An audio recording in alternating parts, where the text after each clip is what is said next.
Hello, friends. This is Ananya from Audio Stories for You. Here I am back again with one of the short stories written by H.H.Munro, popularly known as Saki. So, let's begin. The Open Window. My aunt will be down presently, Mr. Nuttall, said a very self-possessed young lady of 15. In the meantime, you must try and put up with me. Framton Nuttall endeavoured to say the correct something which should duly flatter the niece of the moment without unduly discounting the aunt that was to come. Privately he doubted more than ever whether these formal visits on a succession of total strangers would do much towards helping the nerve cure which he was supposed to be undergoing. I know how it will be, his sister had said when he was preparing to migrate to this rural retreat. You will bury yourself down there and not to speak to a living soul, and your nerves will be worse than ever from mopping. I shall just give you letters of introduction to all the people I know there. Some of them, as far as I can remember, were quite nice. Framton wondered whether Mrs. Sappleton, the lady to whom he was presenting one of the letters of introduction, came into the nice division. Do you know many of the people round here? Asked the niece, when she judged that they had had sufficient silent communion. Hardly a soul, said Mr. Framton. My sister was staying here, at the rectory, some 4 years ago, and she gave me letters of introduction to some of the people here. He made the last statement in a tone of distinct regret.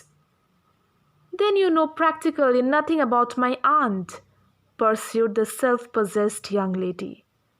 Only her name and address, admitted the caller. He was wondering whether Mrs. Sappleton was in the married or widowed state. An undefinable something about the room seemed to suggest masculine habitation. Her great tragedy happened just 3 years ago, said the child. That would be since your sister's time? Her tragedy? Asked Framton. Somehow in this restful country spot, tragedies seemed out of place. You may wonder why we keep that window wide open on an October afternoon, said the niece, indicating a large French window that opened onto a lawn. It's quite warm for the time of the year, said Framton, but has that window got anything to do with the tragedy? Out through that window 3 years ago to a day, her husband and her 2 young brothers went off for their day's shooting. They never came back. In crossing the moor to their favorite snipe shooting ground, they were all 3 engulfed in a treacherous piece of bog. It had been that dreadful wet summer, and places that were safe in other years gave way suddenly without warning. Their bodies were never recovered. That was the dreadful part of it. Here's the child's voice lost its self-possessed note and became falteringly human. Poor aunt always think that they will come back some day. They and the little brown spaniel that was lost with them, and walk in at that window just as they used to.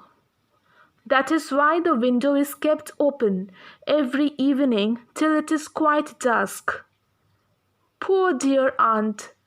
She has often told me how they went out, how her husband with his wife waterproof coat over his arm, and Ronnie, her youngest brother, singing Bertie, why do you bound? As he always did to tease her, because she said it got on her nerves. Do you know, sometimes on still, quiet evening like this, I almost get a creepy feeling that they all will walk in through that window. She broke off with a little shudder. It was a relief to Framton when the aunt bustled into the room, with a whirl of apologies for being late in making her appearance. I hope Vera has been amusing you, she said. She has been very interesting, said Framton. I hope you don't mind the open window, said Mrs. Sappleton briskly. My husband and brothers will be home directly from shooting, and they always come in this way. They have been out for snipe in the marshes today, so they'll make a fine mess over my poor carpets. So like you men folk, isn't it? She rattled on cheerfully about the shooting and the scarcity of birds and the prospects for duck in the winter. To Framton it was all purely horrible. He made a desperate but only partially successful effort to turn the talk onto a less ghastly topic.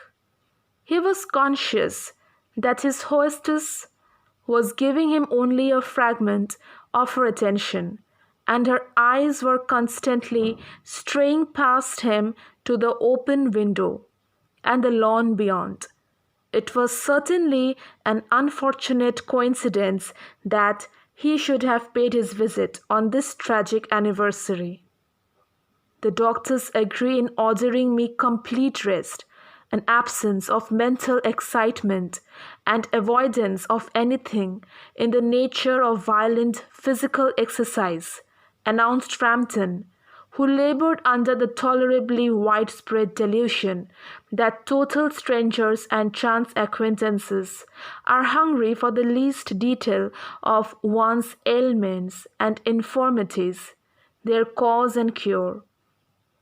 On the matter of diet, they are not so much in agreement, he continued. No? Said Mrs. Sappleton, in a voice which only replaced a yawn at the last moment.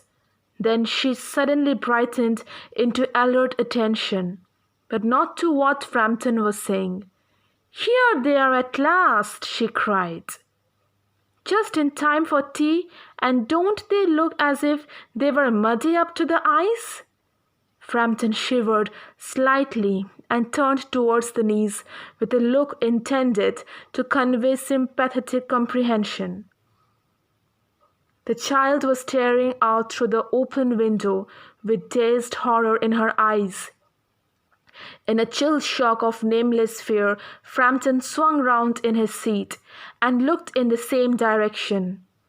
In the deepening twilight, 3 figures were walking across the lawn towards the window. They all carried guns under their arms, and one of them was additionally burdened with a white coat hung over his shoulders. A tired brown spaniel kept close at their heels. Noiselessly they neared the house, and then a hoarse young voice chanted out of the dusk, I said, Bertie, why do you bound? Framton grabbed wildly at his stick and had the hall door, the gravel drive, and the front gate were dimly noted stages in his headlong retreat. A cyclist coming along the road had to run onto the hedge to avoid an imminent collision. Here we are, my dear, said the bearer of the white mackintosh, coming in through the window, fairly muddy, but most of it's dry. Who was that who bolted out as we came up? A most extraordinary man, a Mr. Nuttall, said Mrs. Sappleton. Could only talk about his illness and dashed off without a word of goodbye or apology when you arrived. One would think he had seen a ghost. I expect it was the spaniel, said the niece calmly. He told me he had a horror of dogs. He was once hunted into a cemetery somewhere on the banks of the Ganges by a pack of pariah dogs and had to spend the night in a newly dug grave with the creatures snarling and grinning and foaming just above him, enough to make anyone lose their nerve. Romance at short notice was her specialty.